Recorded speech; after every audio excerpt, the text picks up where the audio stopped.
sign of life. By Dave DRYFOOS. George Mayne lay dying in the wreckage of the spaceship. Dying, and cursing the deadly wind of Venus. It had killed his mates. It would soon have him. The wind was trying to finish him off right now. It shrieked, moaned, whispered and shouted through the smashed hull where he sprawled in his spacesuit. Laughed, too. The wind was a murderer, and was glad. All but he were dead. Soon the grit-laden wind would bury them and their ship. Then all the effort, the skill, the faith, all the ingenuity and labor expended on the expedition, would be wiped away, as invisible as the wind that buried them. Thinking of that, thinking back over each agonizing hour since his landing on Venus, George Mayne wondered what he should have done, what he could now do, to prevent the utter waste of their efforts and their lives. The wind was his enemy, and the wind couldn't even be seen. Only the dust it carried was visible. Too visible. Dust was so thick in the upper atmosphere that the scope readers had mistaken dust clouds for solid ground. With ports blinded by dust, the possibility of that error had been obvious enough. The navigator knew the risk. He chanced it, and lost the toss. George knew he was still alive only because he'd acted like a childish eager beaver. And had been tolerated by the others because he was the crew's youngest member. Ever since he could read and dream, he'd wanted to be the first man ever to touch the soil of Venus. So, having no duties connected with setting down the ship, he'd gotten into his spacesuit and had waited by a hatch. He was standing there when the ship went into the 20-mile free fall that smashed it. George didn't know who opened the escape hatch and shoved him out. That man was dead, along with the rest of the crew. Unlike George's suit, the spaceship had no parachute. He'd landed blind, in dust so thick he didn't know he was down till he got there. For 48 hours he lay in where he fell, waiting for a lull in the storm so he could see the ship. When the wind finally quit, the ship was already half buried. Thirsty, hungry, stinking in the hot suit, George had staggered over windrow after windrow of dust to reach it. He'd broken out an emergency jug of water, found some uncontaminated food, erected within the hull a small gas-proof tent, and then passed out before he could crawl in the tent to eat and drink. Later he'd gone out while the lull continued, to search for bodies. Like the hull itself, they were scattered over a wide area. Some were already buried in dust. The wind had buried them. The wind, the murdering wind. The wind of formaldehyde that poisoned every drop of water it touched, every bit of food. The wind that limited George's supplies to unbroken containers, of which there were tragically few. The wind mocked him, then and thereafter. It mocked his efforts to find the ship's log and continue it. It mocked his efforts to live. He tried to fight back. He lay prone and relaxed because that took less oxygen. He lay in the suit and not in the tent because that took less oxygen. He ate and drank but once a day because that took less oxygen. So he had run out of water while there were still some potassium oxides left to refresh his thrice-breathed air, some oxygen for the tent. George Mayne wanted to live, knew he would die. And was enraged at the thought that he would die without having accomplished anything. He and his friends, and the pioneering scientists back of them, had put too much effort into trans-system travel to have it all come to nothing like this. Stubbornly he noted in the log that he was now dehydrated to the point of occasional delirium. And that he hated the wind. As if that wind had not already done enough, it now sought to destroy his last remaining moments of sanity. It brought a horde of odd shapes to haunt him. The shapes literally rolled into the dust-filled metal cavity where he lay writing. The wind rolled them. But when they got into shelter, had rolled to one side or the other of the holes through which they'd come, the shapes began to move, slowly, under their own power. They all looked alike. There were a couple of dozen, maybe. George counted 10 and gave up because counting was too much like work. They were teardrops, 8-inch yellow teardrops with the point down. And each point rested on an extensible foot that looked like a blue starfish, about 4 inches across its 7 points. They came in, rolling along the ground as the wind took them, and then extended their stars from some hidden place and moved on them when out of the wind. That is, they seemed to. But whether they were in the hull or in his mind, George was by no means sure. Nothing could live in this wind.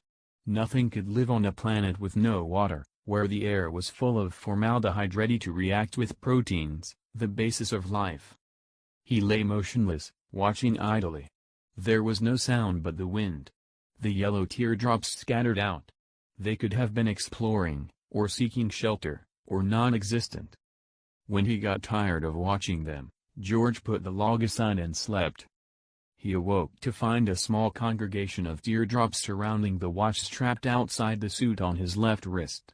The watch was going, wound through habit every 24 hours, though that was but a third of a day, here on Venus. The teardrops were curious about it. How he got the idea they were curious, George didn't quite know. They seemed attracted to it, was all. There were no eyes, so far as he could tell, no ears.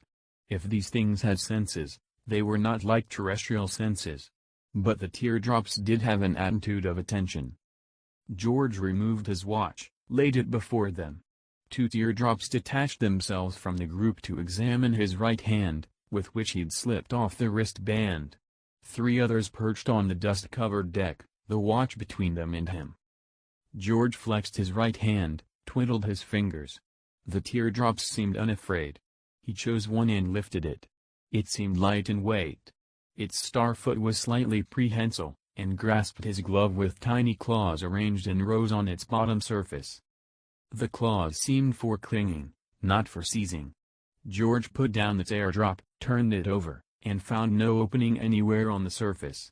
If these things lived, he decided, they must be plants, synthesizing their food. They had no way to eat as animals do. Vaguely, George made up his wavering mind that the things existed outside his imagination. They were alive. They felt curiosity about him. Leathery, he found them. Hard and smooth, except for the foot. When he set down the teardrop he'd been examining, the 3 by his watch took up a rhythmic motion. The center one stood in place, swaying slowly above the watch like a bit of seaweed in a quiet lagoon. Each of the other 2 had somehow obtained a pebble. They set their pebbles down near the watch. Each then tapped with a star point, first at the pebble, then at the watch. Back and forth they swayed, their motions synchronized, perhaps directed by the center one. Interesting, but meaningless. It was equally meaningless when the 2 teardrops at his right began to dance. They found an empty food can lid, pushed it near his hand, and began a concerted swaying and pointing that took them between hand and can. Idly, George led the dance with a waggled forefinger. The teardrops promptly changed their motion. They stood in place, no longer pointing alternately at lid and finger, but swaying between them in time with George. They were slow, though, he could easily have left them behind. But if he moved his finger slowly enough, they kept perfect time. The dance at the watch had stopped. Many teardrops gathered around the pair that followed the beat of his right index finger. It must have amused them. But it soon tired George. He stopped. He needed all his remaining energy to think with. He knew these teardrops were sentient. They were curious, they communicated with each other, and they danced. They had minds, therefore. George remembered hearing that man had danced even before he learned to speak, in a primitive effort to express his feelings. He knew some birds dance, too, as a courtship procedure. Insects, even. But why did the teardrops dance? What was the significance of rhythmic motion between a pebble and a watch? A tin lid and a man's hand? What did the pebbles mean? The pebble was a native object, known to be lifeless, inanimate. The watch was a strange something that moved. The tin lid did not move. The hand, gloved, though they could not know that, was an object that moved. The dance was a question, therefore. Alive, or dead? The teardrops wanted to know. Is the watch that moves by itself alive? The strangely symmetrical lid of a can, is it alive? The odd-shaped hand? These teardrops had good minds, could grasp abstractions. In a sense, George felt, the difference between animate and inanimate objects is an abstraction. In his dying state, the notion amused him. Smiling, He placed a pebble on the watch, another on the lid. He sat up, moved his weakened body so they could perhaps tell it was a unit. He picked up a teardrop in each hand, held them at his visor, rolled his eyes, and opened and shut his mouth. He spoke to them. He sang to them. He swayed with them to show he too could dance. They made no sign of reply. None that he could recognize, at any rate. Carefully he felt and looked at the entire surface of its airdrop, putting one down to devote both hands to the other. He thought perhaps the lack of organs and openings might simply mean they were clothed or armored in some way. But the thing was apparently naked. The surfaces he touched were probably skin. He didn't know. And would they know what a man was? Were they even certain he was alive? One of them was behind him, dancing before the tent. Seeing that, he was certain the teardrops hadn't yet distinguished the animate from the inanimate in the objects around them here. And George had little time to teach them. Already he was dull and listless. His vision was playing tricks on him. Like as not he'd be dead before they knew for certain he'd been alive. Dead in the grotesque space suit. Preserved in an atmosphere of formaldehyde. His body would seem like a machine that had run down. There would be no discernible difference between himself and his watch. But if they knew he'd been alive? They might remember, then.